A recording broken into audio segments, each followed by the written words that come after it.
কোরআনে কারীমের গোটা পুরো কোরআনের বিষয়বস্তু হচ্ছে এগুলি। এই জন্য সূরা ফাতিহা হচ্ছে কোরআনে কারীমের মূল, উম্মুল কিতাব বা উম্মুল কোরআন। তো যে ব্যক্তি উম্মুল কোরআন পড়ে না সেই ব্যক্তির নামাজ হয় না। এই হচ্ছে হাদিস, মুত্তাফাকুন আলাইহি। হাদিসটি বুখারীতে আছে, মুসলিমে আছে, বরং অন্য অন্য সবগুলি কিতাবে আছে প্রায়। আবু দাউদ, নাসাই, তিরমিজি, ইবনে মাজাহ এমন কোন কিতাব নেই আমার মনে হয় যে সেই হাদিসের কিতাবে এই হাদিসটি নেই।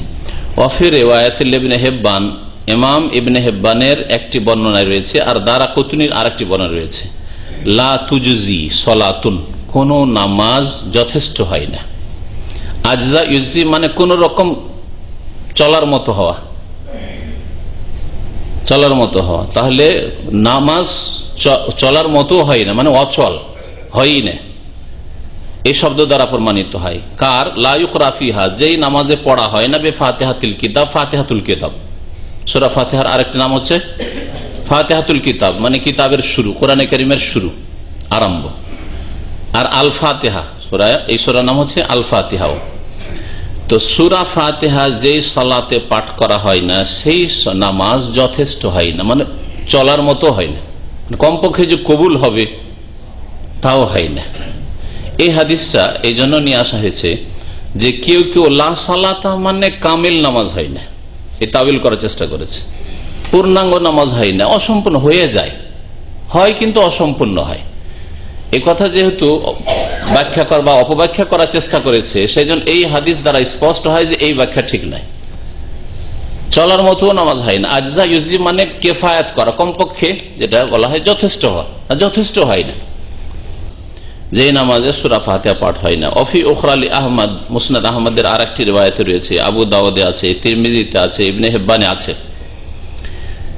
এতে আর একটু বাড়তি আছে, তা হচ্ছে নবী করিম সাল্লাল্লাহু আলাইহি সাল্লাম একবার ফজরের নামাজে ছিলেন আর জিজ্ঞেস করলেন, লাআল্লাকুম তাকরাউনা খালফা ইমামিকুম, সালাম ফেরার পরে জিজ্ঞেস করলেন সাহাবায়ে কেরামদেরকে, মনে হচ্ছে যে তোমরা তোমাদের ইমামের পিছনে কেরাত পড়ছো, সূরা পড়ছো।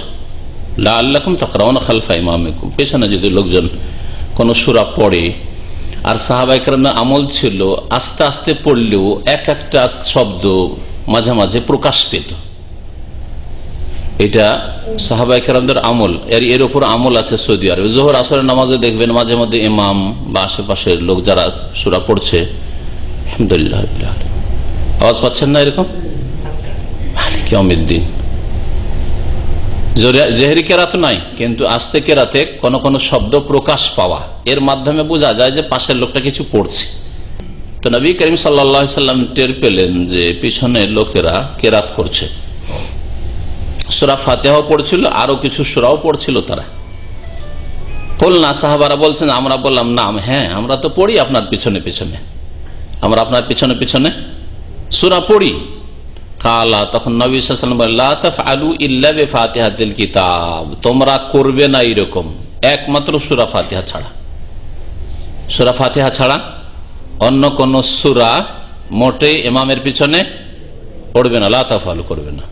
তাহলে এর দ্বারা স্পষ্ট হইল যে সূরা ফাতিহা ছাড়া ইমামের পিছনে অতিরিক্ত পড়া জায়েজ নয়। ঠিক আছে মাসলা? কেউ যদি মনে করে যে লম্বা ইমাম সাহেব পড়ছেন, বুঝিও না, তা আমি নিজের পড়া পড়ি না, পড়া জায়েজ নয়। ইমামের পিছনে সূরা ফাতিহার অতিরিক্ত পড়া জায়েজ নয় সর্বসম্মতিক্রমে, এতে কোনো দ্বিমত নেই। ইল্লা বিফাতিহাতিল কিতাব, তবে ফাতিহাতুল কিতাব সূরা ফাতিহা, সূরা ফাতিহা পড়বে। কেন? ফাইন্নাহু লা সালাতা লিমান লাম ইয়াকরা বিহা, কারণ নামাজ হয় না ওই ব্যক্তির, যে ব্যক্তি এটা পড়ে না, যে সূরা ফাতিহা পড়ে না, তার নামাজ হয় না। এই শেষকার হাদিসটা, যে হাদিসটা মুসনাদ আহমদে আছে, আবু দাউদে আছে, তিরমিজিতে আছে, ইবনে হিব্বানে আছে, এই হাদিস সহিহ না জয়ীফ? যদি সর্বসম্মতিক্রমে সহিহ হয়ে যেত তাহলে কোনো ইখতিলাফের অবকাশই থাকে না, মতবিরোধের অবকাশই থাকে না। সবাই যদি একমত হয়ে এই হাদিসটাকে সহিহ মেনে নিতেন মুহাদ্দিসিন কিরামরা, তাহলে ঝামেলা শেষ হয়ে যেত। স্পষ্ট যে ইমামের পিছনে সূরা ফাতিহা পড়তেই হবে, আর ওর ছাড়া অন্য কিছু পড়া যাবে না, ঠিক না? কিন্তু এই হাদিস সহিহ না জয়ীফ এই বিষয়ে বড়ই দ্বিমত আছে, আর এই দ্বিমতের কারণে যারা সূরা ফাতিহা ইমামের পেছনে পড়তেও বলছে তারাও দুই ভাগে বিভক্ত। একদল বলছে যখন শুনবে না তখন পড়বে, আর যখন শুনবে তখন পড়া চলবে না, পড়বে না। কারণ এই হাদিস যাদের কাছে সহি, যাদের কাছে এই হাদিস সহি, তারা কি বলছে?